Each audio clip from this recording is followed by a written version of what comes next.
first ever, mestizo siya.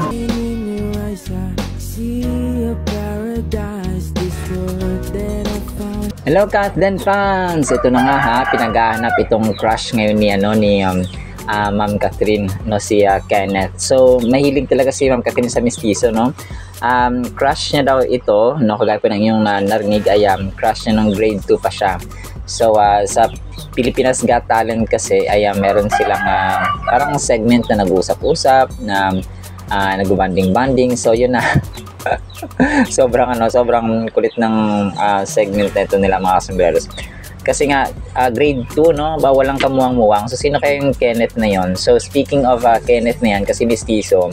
So nai-relate syempre natin or nai-connect kay Sir Alden, kasi si Pops Alden ninyo ay mestizo, no, maputi. At saka kumaga pa kasi di ba may lahing Amerikano si Sir Alden mga kasambreros, 1/4 kasi ang daddy niya ay parang yung daddy niya mismo mga kasambreros ay 50% na Amerikano. So you know, talagang confirm na mahilig sa mestizo si Ma'am Catherine. Family oriented, si Pops Alden ay family oriented. Parehong humble, parehong nakikisocialize, parehong friendly, parehong box office king and queen, parehong bilyonarya, parehong negosyante. So alam ko matutuloy yung kanilang business na parang franchise din mga kasambres, kasi si Ma'am Catherine ay mag-invest din po sa negosyo mga kasambres, na wala pa tayong masyadong maraming resibo, pero andun na rin po tayo mga kasambreros, no, ng pagiging businesswoman ni Ma'am Catherine, kasi si mami niya talaga ang ang businesswoman ever since, no. Yung kanya mga jewelry na binibenta po mga kasambreros.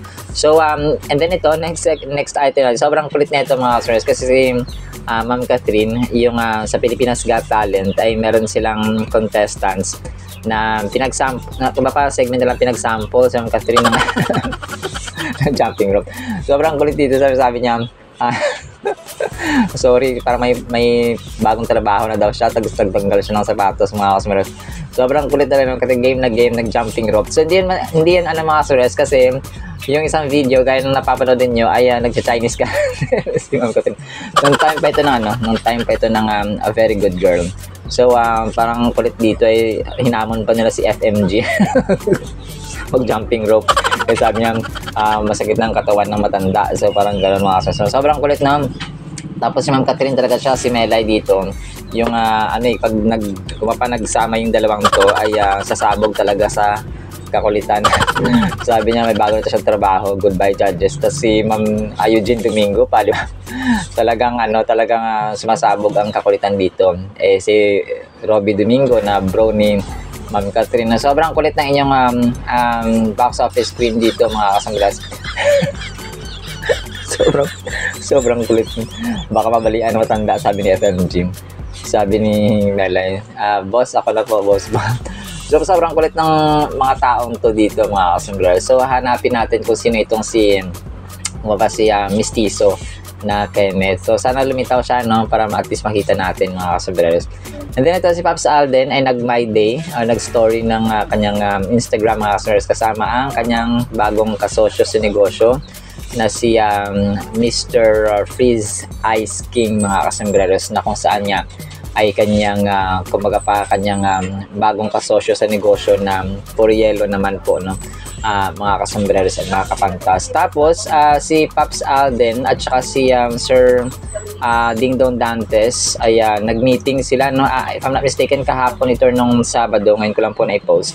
So ang magkuya, no, ang susunod na pasayapak ng Dongyan, itong si Alden Richards at saka syempre na si Mrs. Fulkerson.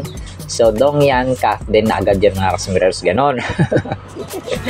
So kidding aside ay parang nag-meeting sila sa Mawel Fund or may niluto silang bagong project. So yun lang po yun mga kasambreros. Pero if I'm not mistaken, meeting po nila ito sa Mawel Fund na organization po nila mga kasambreros, no?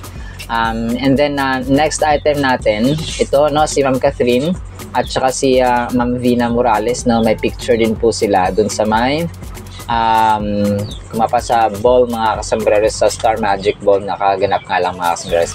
And then ito, so last item natin ito ha, spotted si Ma'am Catherine, tsaka si Kyle, at tsaka si Ma'am Dali De Leon na kasama niya sa A Very Good Girl. So ito po ay may connect, kung pa mayroon ng follow-up na vlog tayo dito mga kasambreros, kasi parang nagkaroon ng gulo.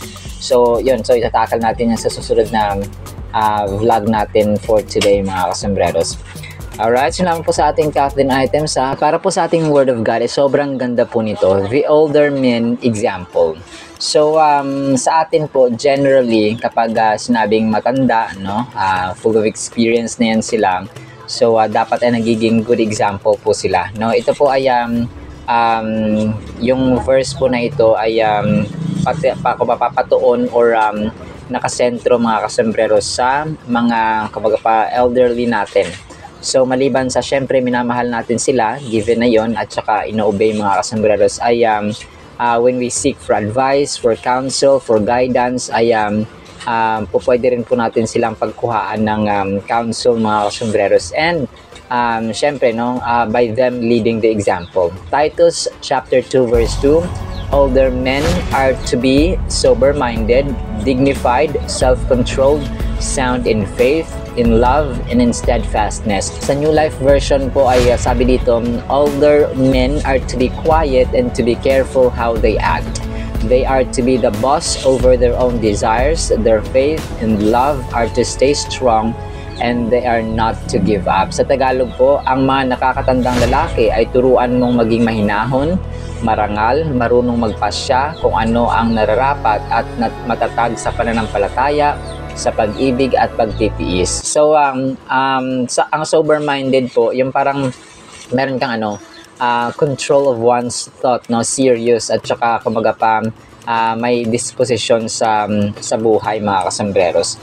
So, ang whole chapter actually ng Titus chapter 2 ay ito yung parang Christian character in action, especially sa mga older men natin mga kasambreros. And it takes people by their various ages and stations and lays down what they ought to be within the world. Or kumaga pa yung verse or chapter na ito ay although they're speaking sa whole church, no, pero sa atin po ay pwede at saka dapat po natin itong i-apply sa ating buhay.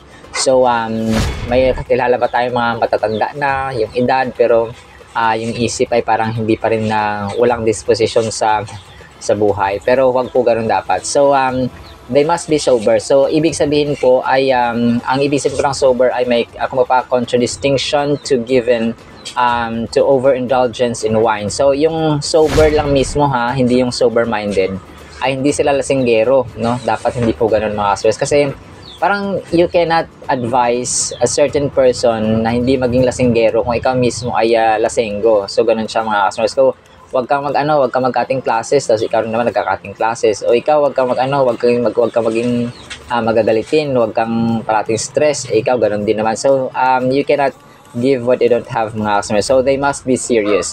So, yung prudent naman dito is equal to, meron silang may pagpapasya, may self-controlled, may dignified, or may dignity mga kasambreros. Kasi, dignity, character, yun talaga ang nagmamatter. Kapag meron kang good character, you can lead and you can be a good example to other people. And yung mga older men natin, no, kasi tinitingala sila, yung tinitingala, for example, sa isang pamilya.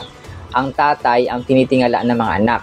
So yung nanay tinitingala ng mga anak. So kung ano yung ginagawa ng kalang tatay, kung ano yung ginagawa ng kalang magulang, matik yun na kapag ang bata ay maliit pa, at saka habang lumalaki ay yun yung kanilang nagiging examples, nagiging halimbawa yung kanilang magulang ng kanilang mga anak mga kasombrero. So the three words taken together mean that the senior man must have learned what can only be called the gravity of life.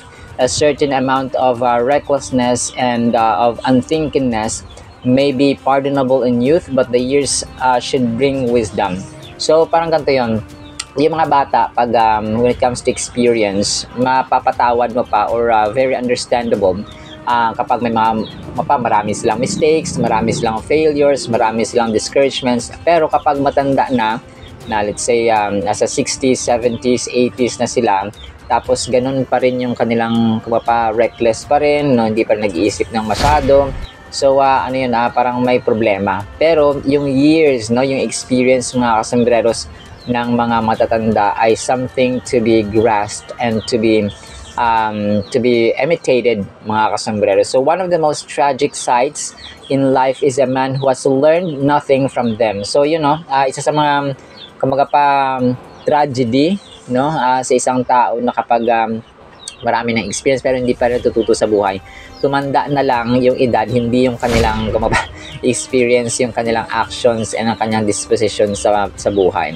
So he must be healthy in faith. So dapat daw bilang mga Kristiyano, no, tumanda na tayo sa pagiging Kristiyano or kahit na bata pa sa pagiging Christian, ay unti-unti po dapat nating pero kapag kasi when it comes to age na bata tapos matanda, talagang dun mo titingnan yung kaibahan kasi you are expected to be kapag Kristiyano ka, no, kapag believer ka ni Lord ay kailangan expected na yun na you behave, may good character, yung you are leading by example even though you don't speak, your actions speak louder than your words or your verbal, mga kasombrero. So kahit na yung matanda, kahit na hindi magsalita, pwede mo siyang sundan in their actions. So ganun po siya, mga kasombrero. So healthy dapat ang isang matanda sa pananampalataya, healthy din sa pag-ibig, and then healthy din sa fortitude. So yun po yung mga disposition, may self-control, may patience, mga kasombreros. And yung good attributes, no, na nabanggit po dito, dapat marangal siya, marunong magpasya, kung ano nararapat at matatag sa pananampalataya, pag-ibig at pagtitiis. So mahirap, yes, of course napakahirap po kasi kahit tayo man ay kahit ako man ay nawawalan ng pasensya, nawawalan ng pag-ibig kasi tao lamang po tayo. But in the end, alam ng Diyos kung sino ang talagang gumagawa ng paraan para magbasa ng Biblia at saka sundin ang kanyang good character or maganda at mabuting pag-uugali. Alright, so lamang po in the meantime nawapay pagpalain po tayo ng pag-ibig, pananampalataya at pag-asa in the mighty, holy, sweet, magnificent Lord Jesus Christ. And everyone said, Amen and Amen. See you sa next segment, mga sumbralisan pa. Alam po, I love you.